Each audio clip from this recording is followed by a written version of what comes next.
Westminster ought to get is finally putting together Harrisville Hall in a way that you have better mics and better visuals, and it just is, it's a very huge improvement from the way it originally was.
Since we have another 3 or 4 minutes, I'm told that the temperature in the morning will be 67 degrees.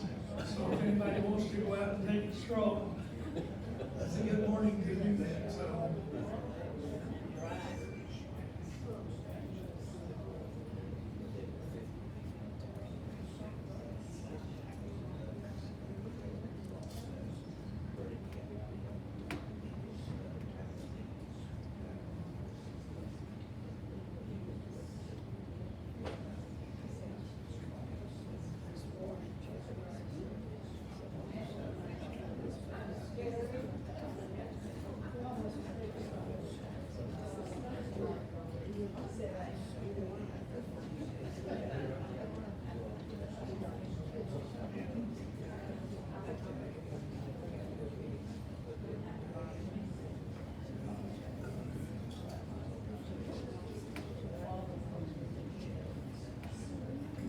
Come to the office.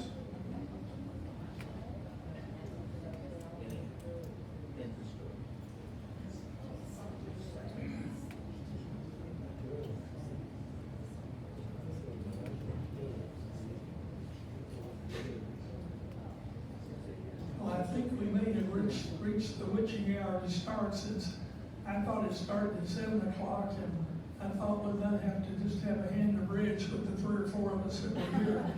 So we'll talk with a few folks coming in. We'll give them a chance to do that, and I'll kind of kibitz here for a minute or two. But one of the things I might say, just as we're kind of getting into the start, and I won't start my talk yet, but there are many, many people here at Westminster that participated in the Sage and Lamp Quest programs at the Thompson Center.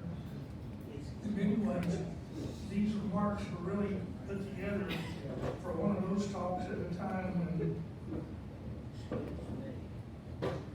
everybody was having to talk about this same subject. And I think we're just getting close, and I was in a Zoom call, and that's how this all comes about. So I guess I need to say thanks to UT and for Sage and Lamp for asking me to do something. But many of the comments, as you will say, are based upon things that happened 25 years or so ago. But it's kind of startling to me how applicable many of them are for today. So with that, let me kind of start as I started when I gave these remarks at Sage and many years ago, and we'll let a few more folks come in, and then I'll toot toot, tot tot, toot toot, tot tot, just kind of kill time for about another 1 or 2 minutes, and we can do that. And one thing, if you've been in politics, you learn how to kill time just for a minute or two. Let other people know how to move around on that. So, well, thank you all for being here. And I will just start as I started, and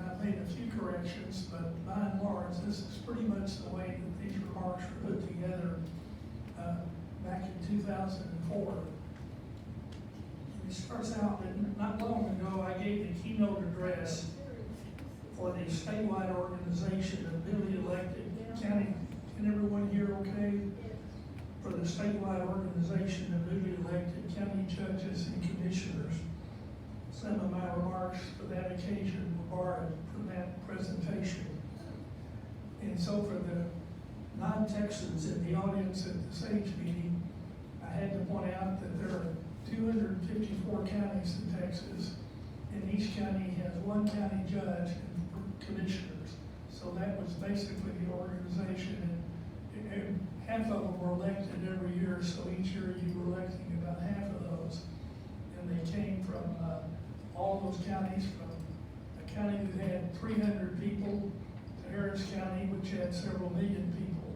So you had people dealing with very small populations that they represented, and people who represented millions of people. But they were, many of them were elected to their first office, and then so they were very much in touch with their constituents almost day by day. And the theme for their annual meeting was the one that you've seen. It's do the right thing, ethics and accountability, and that was the assignment I was given. And it's timely, think about this, this was 25 years ago almost. I said then it was timely because almost 50 years there has been an erosion in competence in civic organizations and in particular government. The roots of this erosion go back to the Vietnam War. Instead of the nation united, we became the nation divided. Instead of support of our nation's leaders, we had protesters who hugged our leaders in effigy. And then I said then, and it was a little dated, fortunately, the differences over the current war in Iraq are more civil. But I had to add, even though things do seem to be heating up. And a haunting line is that generations of young people were being affected by this distrust. At that time, I served on a national commission chaired by former Governor William Winter, the state of Mississippi. Our commission went all across the country having hearings on issues of ethics and accountability. One of the conclusions from that report read, at no time in recent American history has there been a more searching concern about the performance of our political institutions than at that time, many years ago. Scandals throughout the states, Sharpstown bank scandal in Texas, indicted county commissioners in South Carolina, the fall of the mayor of Washington, D.C., the head of the motor transportation company agency in Illinois, and the malaise from several White Houses are just a few of the examples. The polls at that time continued to show that the public in general distrust government. Local government, which I was speaking to, fares far better than state and federal government. And the stories that people often tell are the best reflection of how they feel. For example, for a few years I served on a committee with Henry Bellman, who was first elected as the Republican governor of Oklahoma. And after that term, he served 2 terms in the U.S. Senate and came back and was elected governor once again of Oklahoma. We became very good friends. And one day I felt confident enough to ask him what the difference was of being governor of a state and being in the United States Senate. And this is almost verbatim. He said, well, being governor of a state, you have an agenda for the next 2 weeks or maybe a month. And you go to your office one day and there's been a prison riot, or there's been a flood, or there's been a tornado. And so you don't get to your agenda for the next 2 or 3 weeks. And then you get back to your agenda, but you're always doing things that have to be done for the people that you're representing. And he was a man I don't think enjoyed being in the U.S. Senate, because after 2 terms he went back. But then he told his story about being in the United States Senate, 2 terms. And he said, being in the United States Senate is like going out into the woods and sitting down on a rock and watching a stump rot. It was not the happiest years of his life. He was very, very excited to get back to the state of Oklahoma. And Sam Rayburn, in his biography, there's a time when he was presented a list of potential candidates for Congress. His immediate reaction was, and this is a quote from his biography, "They may be just as intelligent as you say, but I'd feel a hell of a lot better if just one of them had run for sheriff." And used to be he viewed many speeches, but the least 2 credible sentences in English language: "The check's in the mail, and I'm here from the government, and I'm here to help you." And national capital of Washington, D.C., and state capitals and courthouses were often at that time described, and I think still, as islands surrounded on 4 sides by reality. That's not a very good comment about it. When I was in the state senate, I would return to Amarillo and often visit with one of my law partners. And he always would point to a sign he had hanging over his desk. It was a quotation from Abraham Lincoln, and it said, "No man's life, liberty, or property is safe when the legislature's in session." And as a state senator, I was frequently reminded that there are 2 things that you don't want to ever see made. One of them is sausage, and the other is legislation. Another reason the theme of ethics is so timely in our current ethical environment, I think again we're 25 years ago. Recent newspaper headlines indicate that we live in a time when cutting corners or cooking the books may appear to be the way to get ahead.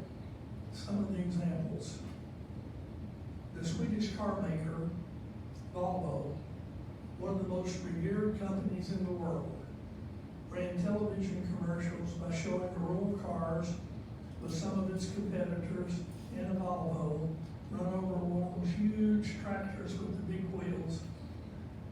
And when it came out, only the Volvo remained intact. The ad was a phony.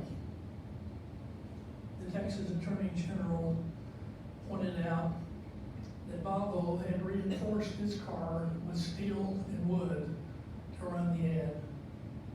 It was a hoax and a sham. It was said in the report from the Attorney General.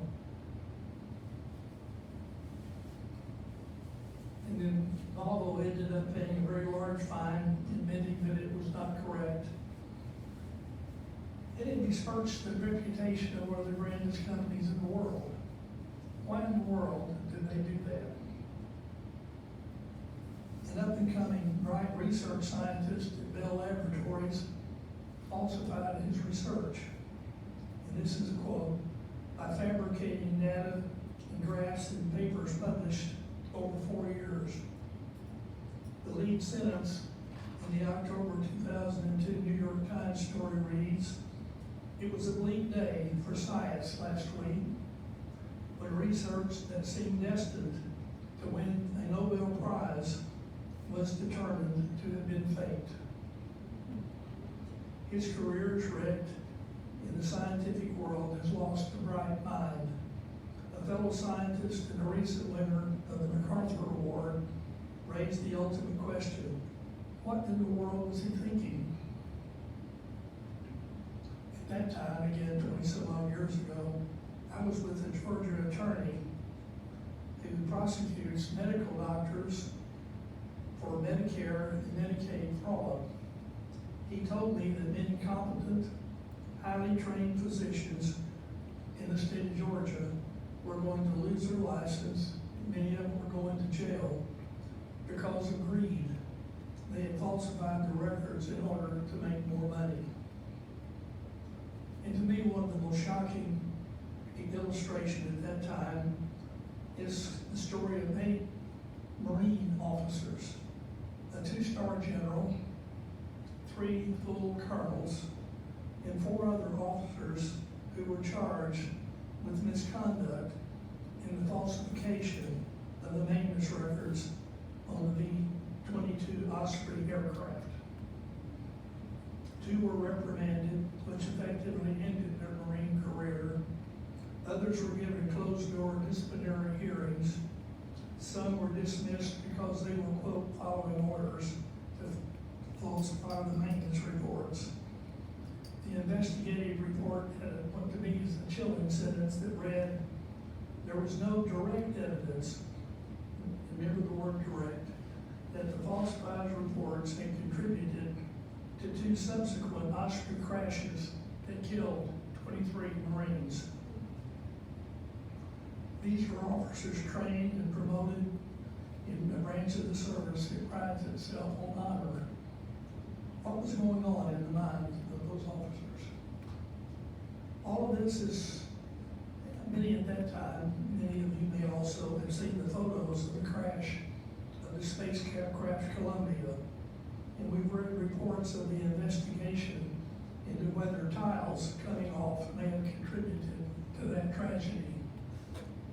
A little notice report tells a blue-collar workman who used an unapproved procedure to repair damaged tiles by brushing over scratches or gouges in the insulation without reporting the damage. They were ordered to do that by their supervisors. The method was used for several years, and only because some of those blue-collar men had guilty consciences did the matter ever come to light. Many of us at that time had seen the movie Quiz Show.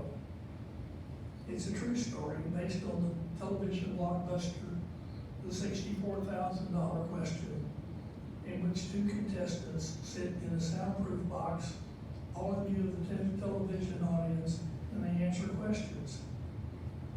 They were competing.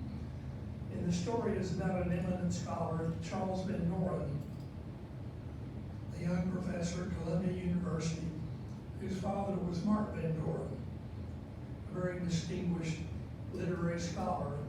And the crux of the story is that the man that Charles defeats, and Charles himself, had been briefed and given the questions in advance. The TV producers rigged the game to attract a huge following. It was a fraud on the public. Within the last several months, 20-some-odd years ago, we've had accounts of 2 well-respected professors who falsified their war records. Absolute fabrications.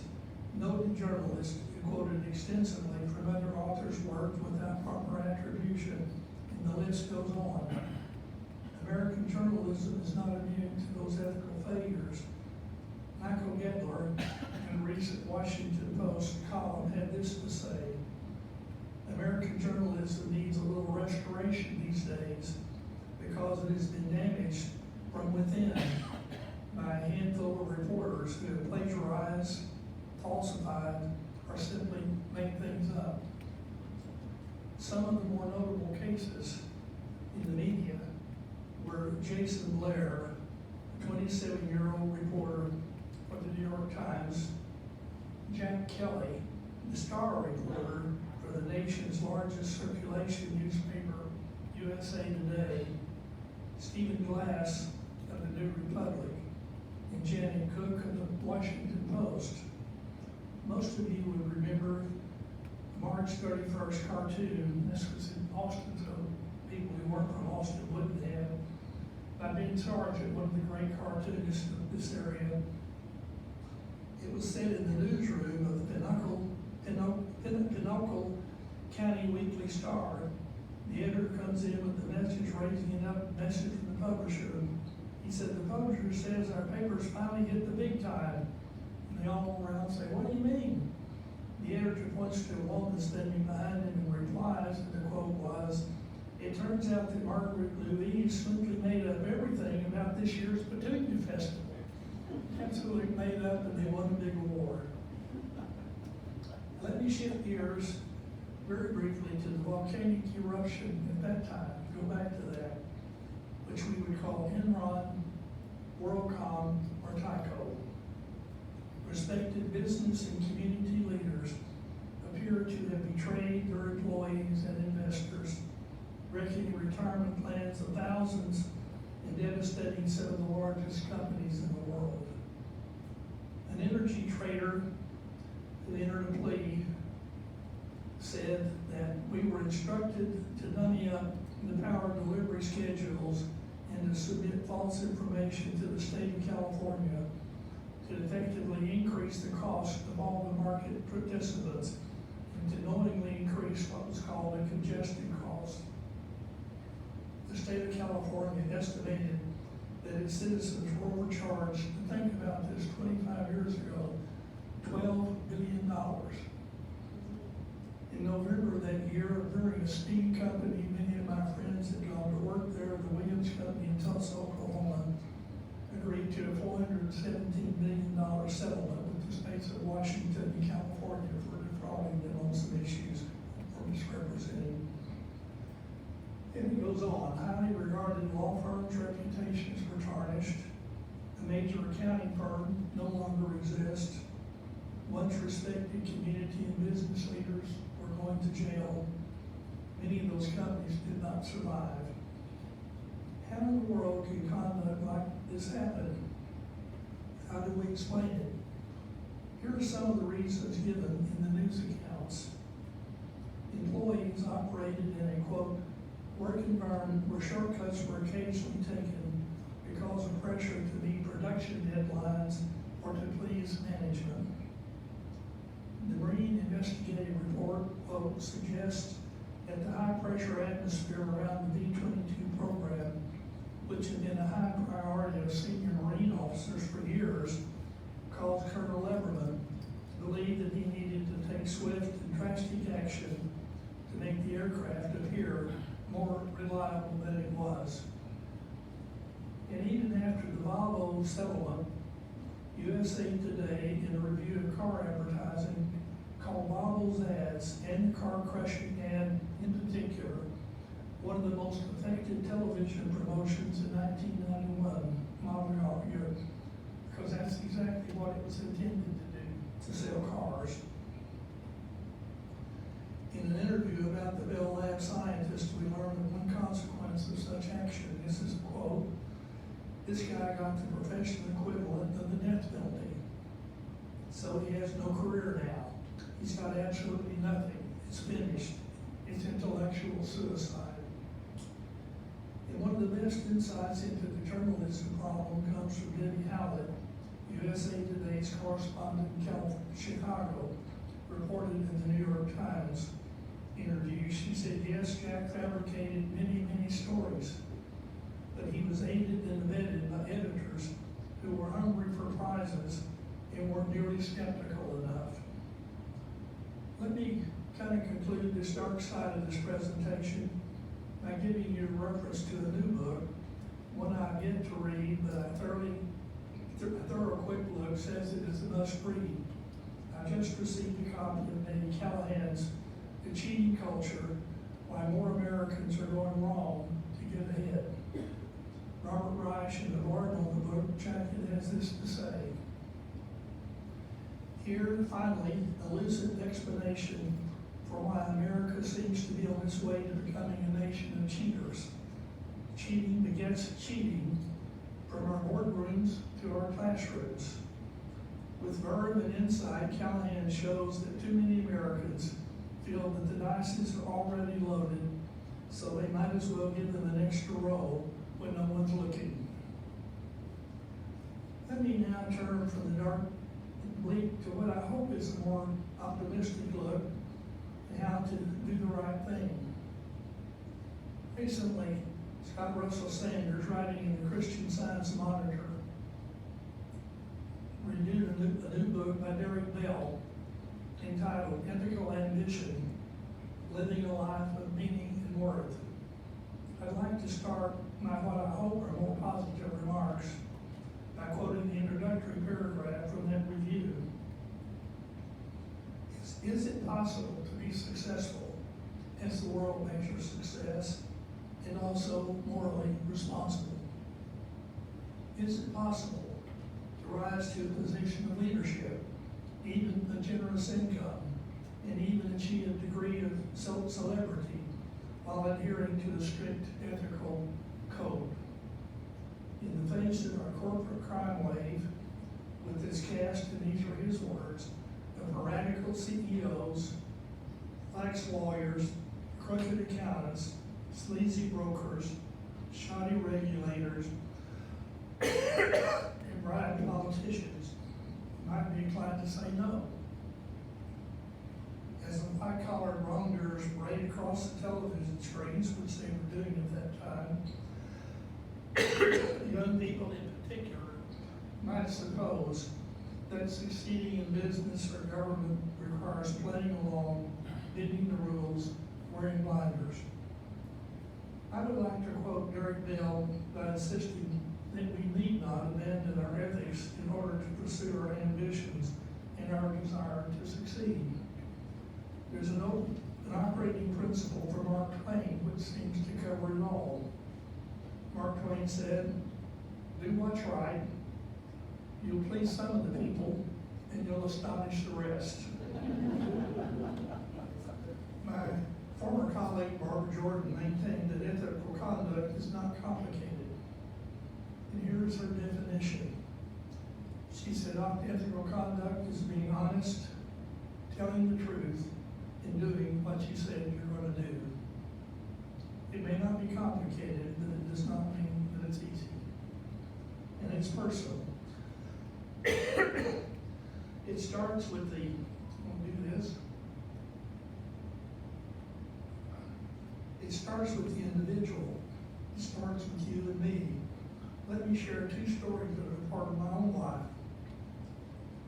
When we were members of First Presbyterian Church, which literally is where Westminster started, just down here on Jackson Street, we had a little Sunday school class, and Ray Marshall, who was a very distinguished professor at UT, later became Secretary of Agriculture and President Clinton. He came back and held the chair, a very distinguished scholar. Ray was in the class, and we all sat in the pastor's office for our classroom. And one morning, Ray told the story because he grew up in an orphanage in the state of Mississippi.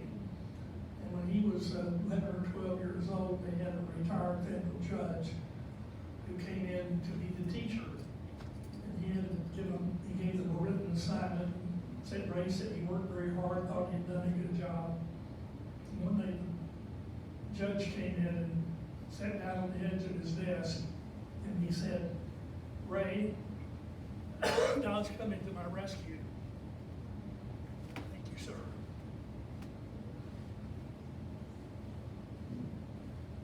I used to do this an awful lot, and when you do it, you can talk a lot. You can't talk very much at all. But Ray said that the judge sat on his desk and tossed it. He said, "Ray, the most important thing that you have in your life is your name." He said, "Don't ever put your name on a paper like that again." Flip the switch. He never put his name on a paper like that again. Whatever it did when it said Ray Marshall, it represented the best of who he was. And for those of you who ever went to racetracks and bet on horses, they always would tell you, you want to be sure you bet on the jockey and not the horse. I think there's a lot of meaning in that one. And at that time, because our time was limited, I said I would share a few guidelines that often help us to follow our ethical compass. It said that most ethics begins with encounter. Ethics is about relationships. The quality of those relationships is the subject matter of ethics. Truth-telling, promise-keeping, fairness and justice, and respect for the individual. Truth-telling, promise-keeping, fairness and justice, and respect for the individual. When I came to the LBJ school to be dean, I rejoined my old friend and colleague from the Texas Senate days, Barbara Jordan. Because of our close friendship, I promised Barbara that I would not prevail upon her to speak to various occasions. But the wife of my minister, University Presbyterian Church, also a close friend, became the first executive director of the brand new Leadership Texas program. Martha thought it was critical to have a national hero like Barbara be the speaker at the inaugural class of Leadership Texas. And here I kind of give myself a pat on the back. I said, acting under pressure of the church and God, I broke my promise to Barbara Jordan, and I leaned on her to speak to that occasion. And on the appointed day for Barbara's speech, which was on the 8th floor of the LBJ Library, I arrived shortly before 3 o'clock, got the necessary permission from her to stand back in the shadows because they were all women. To hear her remarks. And after the introduction, she waited till they were all seated. We had been there for 10 minutes, 30 minutes, 45 minutes, and they all were late. They all had well coiffed and they all were well dressed. About 60 ladies getting seated. Barbara sitting there in a wheelchair. And then she's introduced. She spoke in what I call the voice of God. And she said, you know, the first difficult decision that most of us will make is to be on time. They weren't really sure what to do, but how to react to that. And later, I spent a couple of hours with Barbara talking about that very question. She was deadly serious. She was deadly serious. She said, it's because of our relationships that are formed by the small, seemingly inconsequential events of daily life. And she said, if I keep you waiting, it means that my business, my time, my priorities are more important than yours. In effect, that I am more important than you. She said, you must always try to be on time. Cecil Bach, in her book on lying, captures this principle to an even higher level, the level of trust. She said, trust is the foundation of relationships among human beings. Whatever matters to human beings, trust is the atmosphere in which it thrives. One of my students at the LBJ school put it this way. He said, trust is like a piece of paper. If you crumble it up, it's very difficult to get the wrinkles out.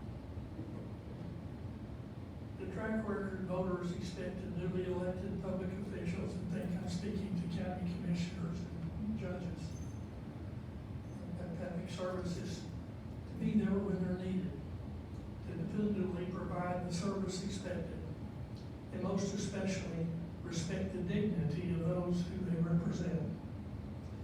Don't take those constituents for granted. The moment after the election, the official has the public trust, and the challenge is not to lose it. And the best way to keep it is to do what you said you're going to do. And their characteristic critical to the quality of relationships is the ability to listen to another. In one of the tributes to the late United States Supreme Court Justice Lewis Powell, one of the writers said, you could hear him listening. The writer was speaking of the great reputation that he had to hear and to consider all sides of any issue that came before the Supreme Court. Public officials who invest their lives in other people have to have that capacity to listen to your children, young people, and those in crisis and those in need. Many of those are people without hope and don't have anyone to lobby for them. In many cases, these are voices that are not heard. At the beginning of the elected official's term, most voters believe that the person elected has the ethical capacity to listen.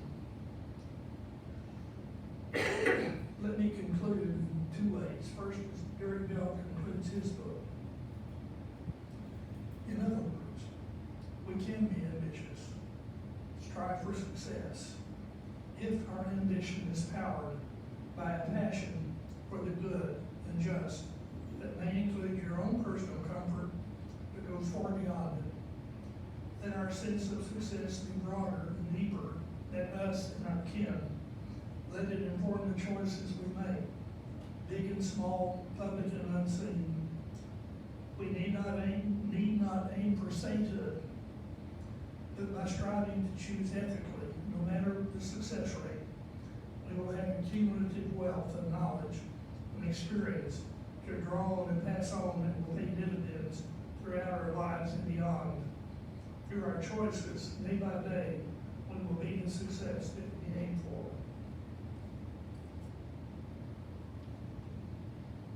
And second, moving to conclusion, there are several sayings and statements that are found on those cards that people often put on their desk or on their office bulletin board. The ones I'm going to share now come from a lock and key shop, and I was waiting to have some shears sharpened. I call it off the wall. If you weren't for the last minute, nothing would get done.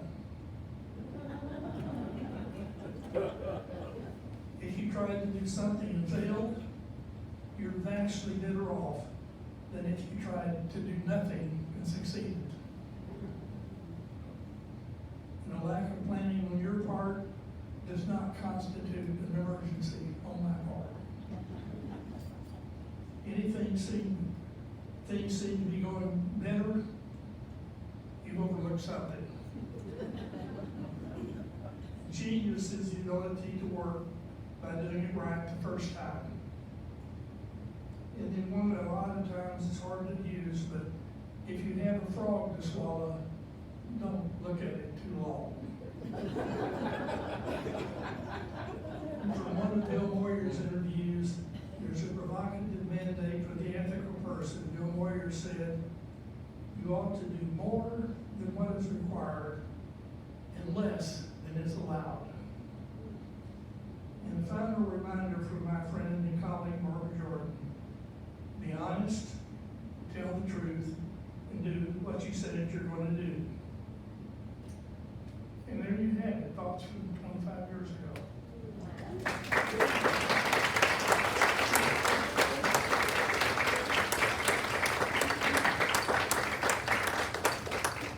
I'm sure I won't be able to answer, but if anyone has a question or two, I'd be glad to take it. I thought while I was sitting here thinking this started at 7, there are two things that when I taught ethics to WJ students, and you have to remember these are all graduate students, and they come, they're prestigious, they have 1600s on their GRAs, they probably prestigious schools, they're bright as they can be, and they would take their course in ethics.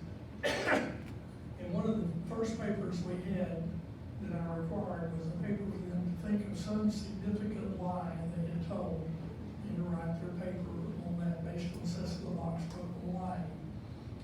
I kept the box and I kept thinking I would write a book over it, not giving attribution, because you really begin to get an insight into what these young people were going through, and some of them were stories that break your heart, and yet they were learning as they went through it.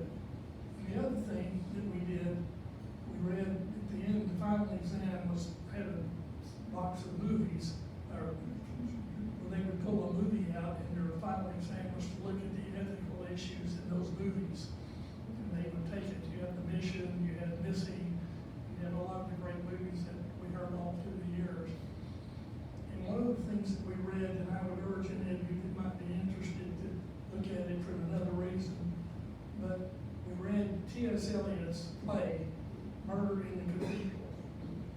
And if you read it very, very carefully, almost all the ethical issues that I've talked about here are identified there in one way or the other in that story. And of course, the line that most all of us can quote is, the last temptation is the greatest treason, to do the right thing, but for the wrong reason. And that was, of course, the big conundrum that the Herald had. Do you die because of that, or do you die to be a martyr? If that's the reason you do it, you may be doing it for the wrong reason. The last last temptation is the greatest treason. To do the right thing, but for the wrong reason. But I learned far more from students teaching ethics than they learned from me. But it was a wonderful thing, and I would urge you to keep thinking about those young people as we're going through it, because a lot of what I talked about 25 years ago, we still are struggling with some of those same issues today. Thank you for being here.